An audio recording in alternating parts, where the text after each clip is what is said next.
الرحيم. معكم أحمد درويش، أستاذ مساعد طب الأطفال، وحدة أمراض دم والأورام وزرع النخاع.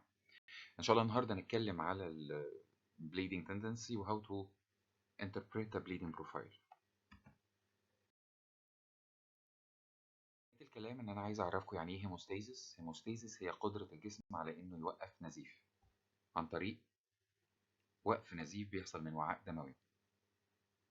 stopping blood after injury of a blood vessel. الهيموستاسيس بيعتمد على 3 حاجات أساسية، وهي intact blood vessel، intact platelet سواء number أو function، وعلى clotting factors. الهيموستاسيس overview بصفة عامة بيعتمد على overlap ما بين إن لما بيحصل blood vessel injury بيؤدي إلى vasoconstriction ده neural mechanism، وده بيقلل ال blood flow. في الوقت نفسه بيستيميليت platelets علشان يحصل لها adhesion واجريجيشن وتعمل platelet block، وفي النهاية بيستيميليت حاجة اسمها الكواجيليشن كاسكيد عشان يكون الفايبرين كلوت.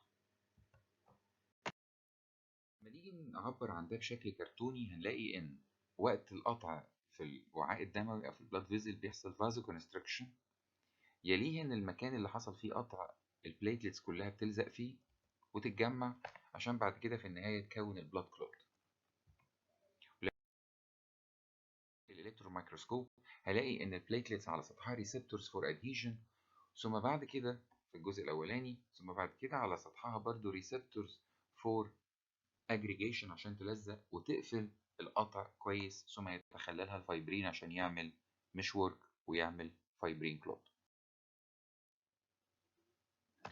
هناك اوفرلاب زي ما احنا شايفين بين البلاد فيزل فاسكولار فيز والبليتلت فيز والبلازما فيز، لأنه وقت ما البلاد فيزل بيتقطع بيحصل فازوكونستريكشن، في الوقت نفسه بيستيميليت البليتلت ادهيجن اللي هي نفسها بتطلع ثرومبوكسان A ويروح يعمل فازوكونستريكشن، والبليتلت ادهيجن تستيميليت الاجريجيشن عشان يعمل بليتلت بلاك، ودول بيمثلوا الاثنين الفاسكولار والبليتلت فيز. في الوقت نفسه بيبتدي الكلوتنج كاسكيد يتكون اللي بيحول البروثرومبين لثرومبين، والثرومبين يحول فايبرينوجين لفايبرين، ودي تعتبر البلازما فيز.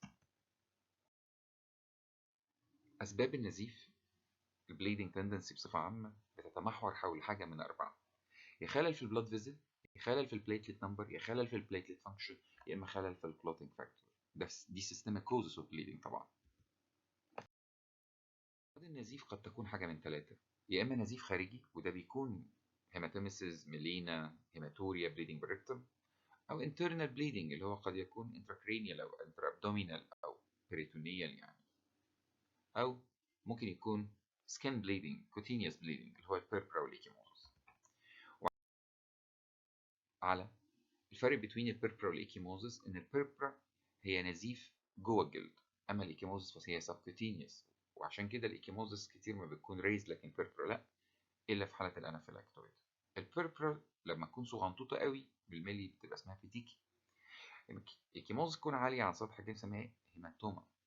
البيربرا لونها بيبقى أحمر نبيتي بني مصدي كده، لكن الإيكيموز بتاخد الكالر تشينجز بلو جرين ويلو ريد وهكذا. دايما البيربرا ممكن تحصل سبونتانيوسلي في اي مكان في الجسم مش ريليتد للتروما، لكن الايكيموز تبقى ريليتد للساينس اوف تروما زي الاكستنسور سيرفيس اوف اكستريميتيز، ممكن تبقى موجوده كمان ايفن في التروما في السايتس اوف بانكشرز وهكذا. البيربرا ممكن تحصل نتيجة vascular disorder أو platelet number or function disorder، بينما الإيكيموزس ممكن تحصل نفس الثلاثة بالإضافة إلى clotting factor disorder. إذا clotting factor disorder هي severe enough إنها ما تعرفش تعمل بيربرا لكن تعرف تعمل إيكيموزس. مع الصغير إيكيموزس بالكالوري تشينجز بيشمل الحاجات اللي انتوا شايفينها، وإن كان الحاجات المهمة لأي طفل هيروح يعمل عملية أو bleeding profile ببدأ ب4 حاجات. إيه هما؟ السي بي سي ممثلة فيها البليتلت كاونت والبليدنج تايم والبي تي والاي بي تي تي، الباقيين هنعرف دورهم بعد شوية، لكن ال4 اللي أنا قلتهم هم الروتين والمهمين. مستيزس في عندنا الفاسكولار ديس اوردر واشهرها الانافيلاكتويد، وفي غيرها طبعا ولكن الانافيلاكتويد او الهينوخشن لاين بيربرا هي الاشهر. البليتلت ديس اوردر وبيجي على راسها اللو نمبر اللي هم الاي تي بي مينلي، بس في لوبس ولوكيميا، وفي abnormal function اللي هي ثرومبواسينيا زي الفون فيلبراند والجلانزمان والفيسكوت ألدر. الكلوتنج فاكتور ديس اوردرز بيجي طبعا الهيموفيليا بانواعها A وB وC، ثم الميكسد ان بيبقى فيه زي مشكله في البليتلت وفي الكلوتنج فاكتور على السواء زي DIC. اللاكتوز بيربر هي نوخشن لاين بيربر، يمكن دي واحده من الموست كومن كوز اوف نون ثرومبوسيتوبينيك بيربر. دي تعتبر زي الرجيك كونديشن، بتبقى بدل ما هي ستيميليتد بالاي جي اي بتبقى ستيميليتد باي جي اي وبيترسب في الوعاء الدموي ويعمل نيكروتايزنج فاسكولايتس. 100% في سكين manifestation اللي هي rash elevated و itchy purpura في الباتوكس والاكستريميتيز. الجوينتس 75% من الحالات بيبقى عندها arthralgia arthritis و GI abdominal pain acute abdomen ساعات bleeding rectum diarrhea. اما الرينال فالحمد لله انها في 25% بس من الحالات، وللاسف هي الورست ان prognosis لانها بتعمل chronic pulmonary fibrosis من الكرونيك renal failure. وده شكل البيربرا اللي بتبقى elevated و itchy في الباتوكس والاكستريميتيز. الانفلاكتوز بيربر ككومبليكيشنز ممكن تعمل انترسبشن رينال فيلير، ممكن ايفن تعمل هيموريج، ممكن تعمل تستيكولار تورشن. الانفلاكتوز بيربر ملهاش انفستيجيشنز خاصه بيها، هي يعني مش متعودين عليها لان بتشخص مين كلينيكال، ومع ذلك لو عملت هيست تيست ممكن يطلع بوزيتيف، لو عايز اعمل سيرم اي جي ساعات بيطلع بوزيتيف، ولكن الشورست دايجنوزس بيبقى عن طريق سكين بايوبسي الاقي فيها الاي جي اي ديبوزيتس او نيكروتايزنج فاسكولايتس. الثرومبوسيتوبينيا بتبقى حاجه من اتنين، يا اما نقص في الميجا كاريوسايتس يا اما زياده ونورمال ميجا كاريوسايتس. وعشان كده بنقول ان انا لما الاقي صفائح قليله بيبقى مهم ادخل جوه النخاع عشان اعرف هل النخاع هو السبب، وده بيبقى فيه الميجا كاريوسايتس قليله زي في حالات الابلاستيك انيميا واللوكيميا والميتابوليك. بينما لو الميجا كاريوسايتس عاليه او نورمال ده بيبقى فيه بريفرال ديستركشن او لوسز زي حالات الاي تي بي واللوبس والهايبرسبلينيزم وحتى الدي اي سي.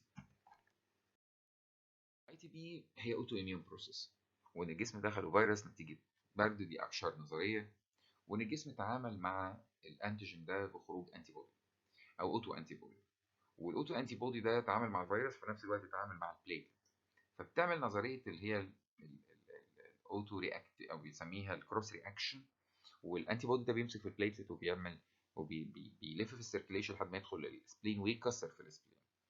الاي تي بي هي تعتبر من الكونديشنز الاكيوت والسيلف ليميتنج في نفس الوقت، وان الكونديشن دي يعني عاده انها بتبقى سيلف ليميتنج، بتبقى اقل من 3 شهور عشان نقول عليها اكيوت، بينما لو استمرت فوق سنه فبسميها كرونيك، وان بتوين بسميها بيرسيستنت.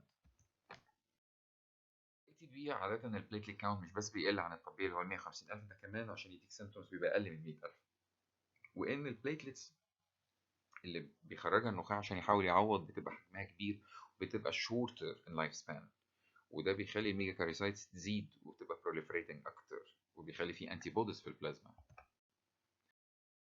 الاكيوت والكرونيك واضح لان الاكيوت اقل من 3 شهور زي ما قلنا، والكرونيك فوق السنه.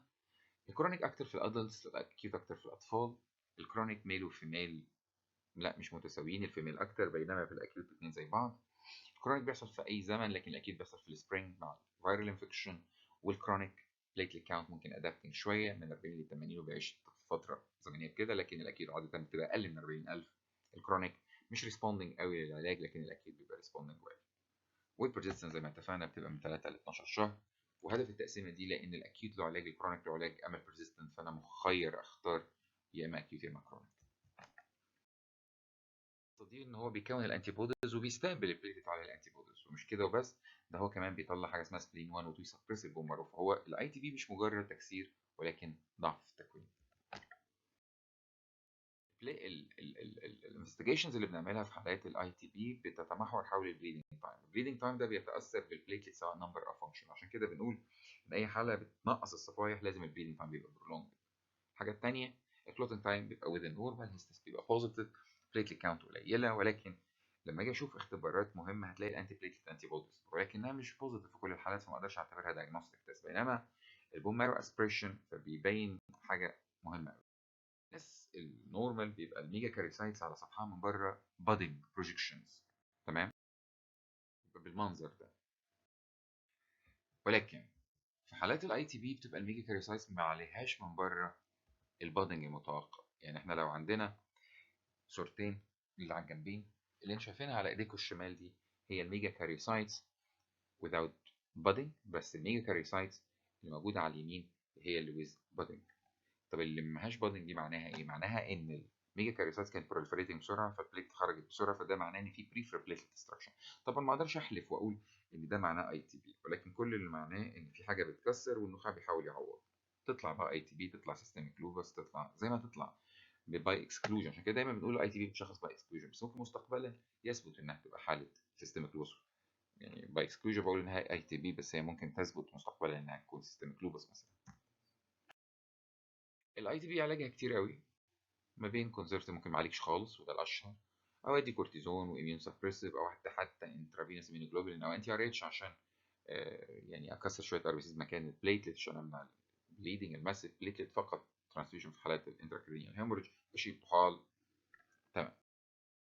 وان كان تقسيمه العلاج التقسيمه الكويسه اكوردنج زي ما قلت لكم احنا ليه بنقسم اكيد وكرونيك، اكيد له علاج زي الكونزيرف والبريدنيزون والبريدنيزولون والاي في اي جي والانتي ار اتش، وايفن ادي بليتلتس في انتراكرينيال هيموريدج. بينما في الكرونيك ممكن ادي ديكساميثازون، ممكن ادي ريتوكسيماب، ممكن ادي ريفوليد اللي هو الترومبوباك، وانبليت اللي هو روموفلوستين، او في النهايه اعمل سبلينكتومي. بلاستيك انيميا بيبقى فيها بانسيتوبينيا، عشان كده بيبقى فيها ثرومبوسيتوبينيا. كيميا هي نفس الكلام، بيبقى فيها ساعات ثرومبوسيتوبينيا. نيجي للكلوتينج فاكتورز.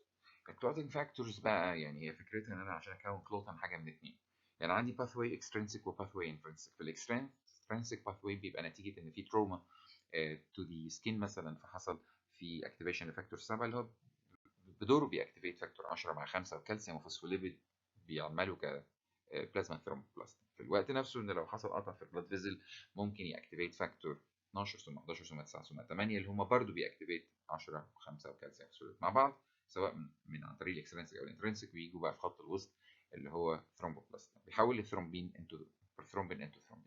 والثرومبين يحول فايبرينوجين انتو فايبرين، ثم الفايبرين بعد كده بيبقى مونومر تحول الى بوليمرز من سوفت الهارد كلوب وايت فاكتور 13. الفكره ان في ازمنه موجوده على الباث واي ده، يعني مثلا في الاكسترنسيك باث واي البروثرومبين تايم بيبقى من الوقت اللي بيحصل فيه خبطه لحد ما بنشتغل على البروثرومبين، وده بيبقى اسرع زمن من 12 ل 20 ثانيه، وانا محتاج كده عشان النزيف يقوى بسرعه.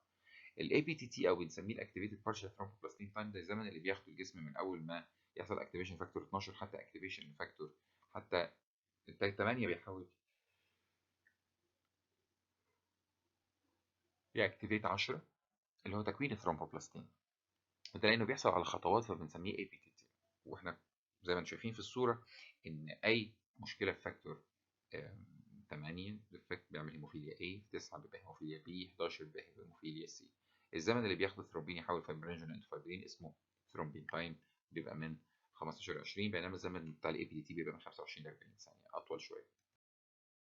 وده الفيزز، فيز 1 و 2 و 3 و 4. والهيموفيليا انواع A و B و C، وفي حاجات اكثر ندره زي البارا هيموفيليا فاكتور 5.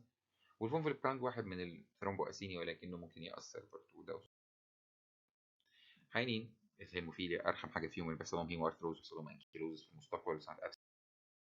ممكن يحصل النزيف جوه الهيماتومز في السكين وفي الميوكس في التيشوز وفي الماسل. ممكن يحصل نزيف بعد خلع ضرس او سنه. الانفستيجيشنز ان انا بلاقي الكلوتنج تايم برولونجد، والاي بي دي تي هو كمان برولونجد لانه نقص فاكتور 8 الهيموفيليا A او ضعف فاكتور 8. فانا بعمل حاجه اسمها فاكتور اساي، ممكن اعمل حتى ايفن فاكتور انهبيتورز لان العيان بيحتاج ياخد بلازما فاكتور، فممكن يكون انتي بوديز اجينست الموضوع ده، ممكن اشخصه بري. الفونفلبراند واحد من الثرومبو اسينيا، الفونفلبراند فاكتور ده بيطلع من الاندوثيليوم عشان كده حتى بيسموها فاسكولار هيموفيليا او سودو هيموفيليا. الفونفلبراند فاكتور ده بيشتغل ك ترانسبورت لفاكتور 8 كارير، وفي نفس الوقت له بارت بليتلت ادهيجن. في نوع بيبقى الفاكتور موجود بس مش شغال، في نوع فاكتور قليل، في نوع الفاكتور مش موجود خالص، في نوع بيبقى البليتلت تايب بس. الكلينيكال برزنتيشن بيبقى فيه بيربر اكيموز، وده اللي سماهم سودو هيموفيليا. هيموفيليا ما ينفعش يبقى فيها بيربر منه بيأثر على البليتلت، وهو الفونفلبراند دايما بنعبر عنه على انه ثرومبو اسيميا. بليدنج تايم اكيد برولونج بس بليتلت كاونت ويز النورمال. لو عملنا بليتلت ادهيجن هيبقى فيه ديفكت، الفونفلبراند انتيجين نفسه ممكن يكون قليل او مش موجود او ضعيف. العلاج بديله بلازما، ممكن بلاد، ممكن كرايو بريسيبيتيت لان في الفاكتور، ممكن ادي ديزموبريسين لانه بيزود الاكتيفيتي اوف ذا فاكتور، ممكن اعمل بليتلت. فيتامين كاف فيتامين كاف مهم انه يعمل اكتيفيشن او يعمل دي كاربوكسيليشن لفاكتورز 1972 2 7 9 10. طبعا انتوا عارفين ان 2 و7 10 دول ماشيين مع الاكسترنسيك باثوي بي برولونج بي تي، بينما اي مشكله فاكتور 9 فبيعمل. طبعا لو واحد عنده فيتامين كي ديفيشنسي زي بتوع النيونيت اللي هم المفروض البيبي اول ما بيتولد ياخد حقن فيتامين كي، لو ما خدهاش ممكن يجي له حاجه اسمها هيموراجيك ديزيز نيو بورن، ده لو مخازن الام ضعيف. عشان كده بنقول ان هيموراجيك ديزيز نيو بورن وفيتامين كي ديفيشنسي بيبقى عندهم برولونجيشن لبروثرومبين تايم واكتيفيتد بارشل ثرومبوبلاستين تايم بي تي واي بي تي. ولكن ممكن جدا فيتامين كي ديفيشنسي او هيموراجيك ديزيز نيو بورن يعمل برولونجيشن للبي تي بس لوحده. مريض الكبد عاده بيبقى مشكلته انه بيأفكت الاول حاجه فاكتور 7 وفاكتور 2 بعدها، فبيأثر على البروثرومبين تايم، وممكن الكلوتين تايم ساعتها يكون نورمال، لكن بعد شويه بيبتدي يأثر على بقيه الكلوتين فاكتور، بيبتدي الاي بي تي كمان. وفي النهايه بقى مريض الكبد نفسه بيحصل له فاسكولار ديكومبنسيشن، بورتال هايبرتنشن وسبلينوميجالي وهايبر سبلينيزم ثم الى ثرومبو سايتوبينيا وثرومبواسيميا. فعشان كده بنقول دايما البليدنج بروفايل كله بتاع عينين الليفر بيتاثر، وان كان اول حاجه بتتاثر هي البروثرومبين تايم. bleeding time within normal 2 ل 4 دقائق، clotting من 4 ل 8 دقائق، prothrombin time 12 ل 20 تأثر في حالات الليفر، اي بي تي تي في حالات الهيموفيليا 25 ل 40، thrombin time 15 ل 20 في حالات الفايبرينوجين بروبلمز، والاف دي بي ده بيحصل في حالات mainly الحاجات كلها. يعني مثلا النورمال بروفايل والانفلاكتويد كلهم بيبقى وذ النورمال بروفايل، لكن اللي بيفرق في الانفلاكتويد بيبقى فيه بيربر في العيان، اي تي بي بيبقى البليدنج تايم برولونجد بينما والبليتليت كاونت قليل، فونفليبران بليدنج تايم برولونج بالبليتليت كاونت نورمال. هي والكلانزمان. الهيموفيليا بيأثر على الاي بي تي تي مينلي، الليفر سيل فيلير بيأثر على البروثرومبين تايم مينلي، الدي اي سي بيأثر على كله، فايبرينوجين ديفيشنسي بيأثر على التي تي بالذات مينلي، فاكتور 13 ملوش فكره. لازم كده البلين بروفايل هنلاقي ان الطفل لما يجي لنا في مساله واسال فيه بيه، هو طبعا لو عم بينزف اول حاجه اعملها له اعمل له سي بي سي عشان اشوف بليتليت كاونت، لكن لما نمشي كالجوريزم نظريا كده نقول مثلا لو جالي مساله شوف البليدنج تايم لو هو برولونجد فوق 5 دقايق فافكر انها يا اما ثرومبوسيتوبينيا اسيني فاعمل بليتليت. لما اعمل بليتليت كاونت والاقي البليتليت كاونت اعمل بليتليت كاونت والاقي البليتليت كاونت وذ النورمال يبقى ثرومبواسينيا زي الفونفلبراند والكلانزمان. لو هو البليتليت كاونت لو ابص على الوايت بلاد سيل والهيموجلوبين، لو هما كمان قليلين فاقول انها ممكن تكون بانسيتوبينيا او ابلاستيك انيميا. ولو وذ النورمال تبقى اي تي بي مينلي او حتى بدايه سيستميك لوز. طيب لو لقيت البليدنج تايم وذ النورمال ولقيت وذ النورمال يبقى ابص على الكلوتنج تايم.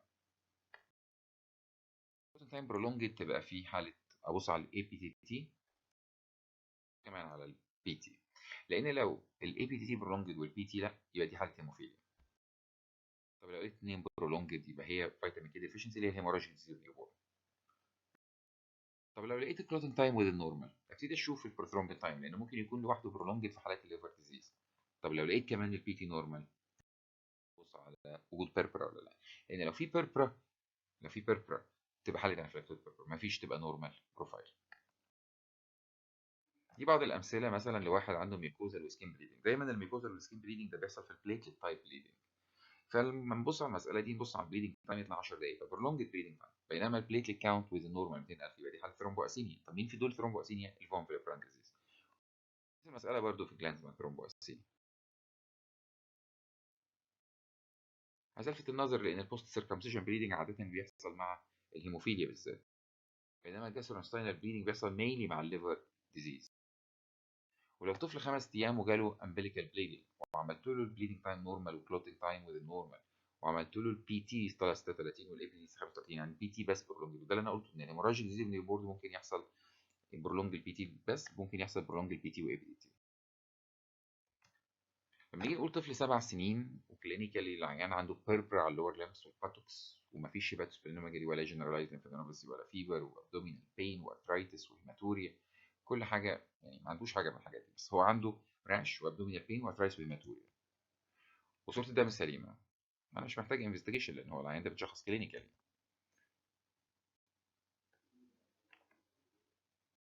غالبا انا في لاكتوز بيربر ده كلينيكالي محتاج انفستيجيشن بس بسيطه، يورين وستول ورينال فانكشن والشور هو سكين فيروس. عنده تاني شهرين جاله كونفولجنز لان الهيموجلوبين لسه كويس، صوره الدم تمام، هعمل بليدنج تايم كلوتنج تايم، لقيت البليدنج نورمال بس كلوتنج هو البرولونج، عملت وراها بي تي واي بي تي لقيت الاثنين برولونج، بما ان الاثنين برولونج فهفكر انها تكون على طول ايه فيتامين كي اللي هي الهيموراجيك ديزيز اوف نيبور. طفل 4 أسابيع شهر وجاله بوست سيركمسيجن بليدنج، جاله انيميا، عملت بليدنج تايم كلوتنج برولونجد، عملت بي تي اي بي تي تي، لقيت الاي بي تي هو البرولونجد، يبقى على طول حالة هيموفيليا. ايه طفل 4 سنين وجاله ايكيموزس وبيربرال لورنس، مفيش لا ليمف نود ولا فيبر ولا بالور ولا اي حاجه، وبقى قبلها فيرال انفكشن وكل حاجه سليمه الا ان البليتلت قليله. الخطوه الجايه ان انا بومر واسبريشن، زي ما اتفقنا هنلاقي مفيش بادنج، غالبا اي تي بي. طفل 10 سنين نفس القصه، هاي فيفر واورال ألسر، خدناها في السي بي سي، عنده بان سايتوبينيا، نعمل بومر واسبريشن وايب سيشن تبين انها ابلاستيك انيميا. وده مثال لمساله بتيجي في الاي تي بي، وانها ممكن تكون اكيوت او كرونيك بروبلم بتعمل انتركرينيال هيموريدج، وان الاحسن ان انا اعمل بوم مروه عشان اشوف البليتلت اخبارها. شكرا جزيلا.